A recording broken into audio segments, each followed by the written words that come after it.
في رمضان الراب يحضر بقوة في التلفزة. هاو جينيريك متاع مسلسل، صاحبي طلع لي سالو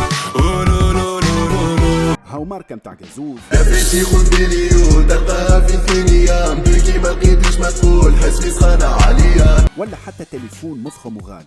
وانا ماني راني كتراني مش لازم تسمعني تفهمني تباني كي نعني دوب ما تراني طول. أما في الحقيقة الراب قبل ما يولي تراند في الببليسيتي وفي المسلسلات كان موضوع اهتمام متاع السينمائيين بطريقة فيها برشا بحث وجدية. حسيلو الراب والسينما التونسية لاهي أول مرة ولاهي ثاني مرة يتقابلوا. أي الحكاية عندها سنين، ومن قبل الثورة السينمائيين كانوا ديما مهتمين بالراب، أما الاهتمام كان حسب أحوال البلاد. من الآخر الوقت كبس وبرشا أسئلة تفرض روح. شنو العلاقة ما بين السينما والراب التونسي؟ وهل الراب بالنسبة للسينمائيين موضوع موسيقى تصويرية ولا عنصر إشهاري؟ تحب تفهم؟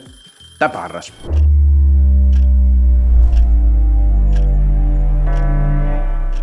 فيلم قنطرة للمخرج وليد مطار اختار شخصية رابور تدور عليها أحداث الفيلم متاعه، والشخصية أداها سيف عمران. هو راهو جاب حذان وحكى على دوره في الفيلم في رشمة بودكاست. الممثل اللي تعرف في الديجيتال بالمقاطع الساخرة على الراب التونسي. أنا تيتا رابور تعرف خير في الدنيا وفي كليبات.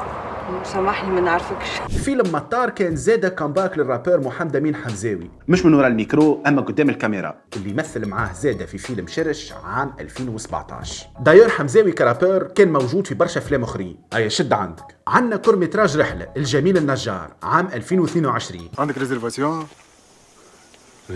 بتاع شنو؟ كومبلي صاحبي. وعام 2015 خدم هو غنية كورميتراج غسرة مع نفس المخرج. سيدي عربي مالو يشكي ربي سخف حاله كيف تسحب ما تسحاله يسمر عمو يعيط حاله. وفي 2012 حمزاوي مثل دور رابور في فيلم خميس عشية للمخرج محمد دمق. ديوني فلوسي ونحنقر كبوسي ينعم بوالديك. فما مخرجين كانوا يحبوا يوثقوا اللي صاير مع الراب التونسي بعد الثورة، ذاك علاش في أفلامهم الحكاية ما تقفش على الموسيقى ولا على توزيع أدوار للرابورات.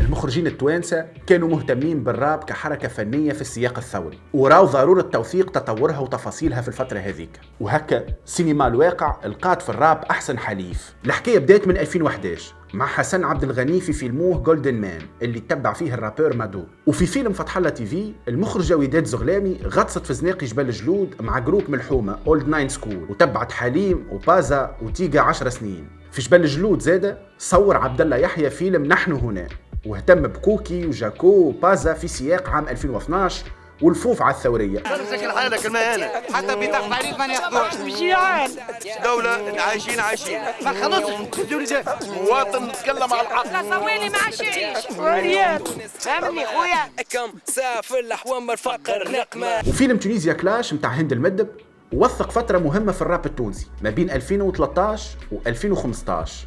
وقتها قاضت ما بين الحاكم والرابرات اللي عاركوا على حرية التعبير متاعهم، وتوقفوا منهم برشا كيما ولد الكنز وإيمينو. كل طفل يوصل عمره 22 بينات ال 20 و 25 سنة في تونس كيف تعدي الجيش؟ لازم مش تعدي حبس. اي ما عادش نعديو جيش ولا نعديو حبس. والموضوع هذا حكينا عليه في الحلقة الثانية متاع النواس بالتفاصيل، تنجم تمشي تعمل طلة وتشوف.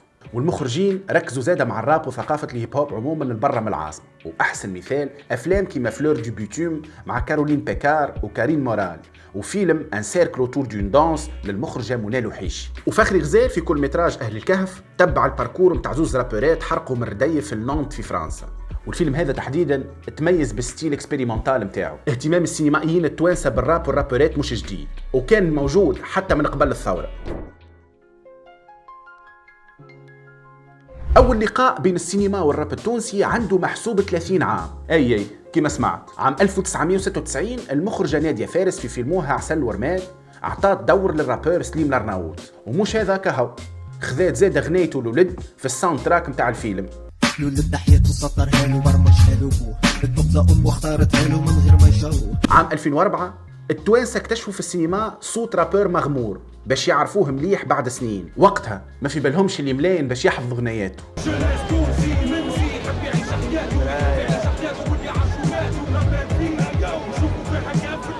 هذا فيلم الأمير متاع محمد الزرن، بلطي عنده فيه 4 غنيات، حاجة جديدة تعتبر اعتراف بالراب في الفترة هذيك وين كان يلوج فيها على بلاصة تحت الضوء. بلطي كان حاضر في افلام اخرين بموزيكته، كيما عام 2008 في المشروع للمخرج دالين نهدي. مرحبا بيك في شوارعنا، مرحبا بيك في الكابيتال، مرحبا بيك في اللحوم، مرحبا بيك في الاطفال، ولاد اللحوم مقراو الخنان اللي نخذاو الدبلومات. قبلها عام 2005 المخرج مروان المدب اختار زوز غنيات متاع بلطي في الفيلم الوثائقي القصير كروك يوربان باش يأثث موندو المسيابات اللي يصيروا فيهم عرك الكلاب. عام 2007 وقت اللي المخرج سليم بشيخ حب يحكي على ظاهرة الحرقة في كورمتراجو لايروبور حمام لمف، اختار الرابور مادي ستايل اللي عمل غناية الفيلم برشا دموع لنا.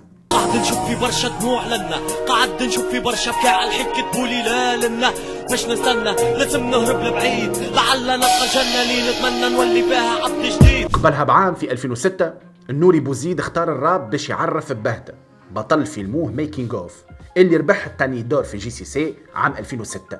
هي مش عارف اخرها فين، ماشيها توا سنين مالي والو غير دموع العين. وقتها ترويج الافلام التونسيه بغنيات راب ولا توندونس، وبعد النوري بوزيد ولطفي العبدلي عملوها ابراهيم الطيف ومحمد علي بن جمعه باش يروجوا الفيلم شينيتشيتا.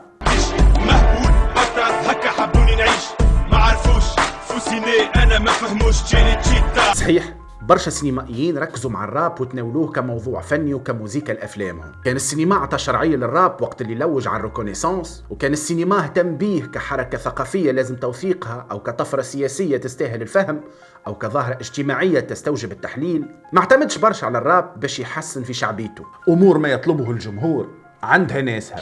سلام، مازلت تفرج في التلفزة؟ وقتها منطق نسب المشاهدة يطغى على الكل، وهكا شفنا برشا رابورات يمثلوا في مسلسلات رمضان كيما سانفارا، نوردو وجنجون، واليوم هانا نتفرج. التلفزة ماكينة ما ترحمش، ما تبرد كان ما تلم الكل. بالنسبة للتيار السائد الاستحواذ على المنسوب للشارع مفخرة كبيرة. مرحبا بك في عالم الكوميرسيال.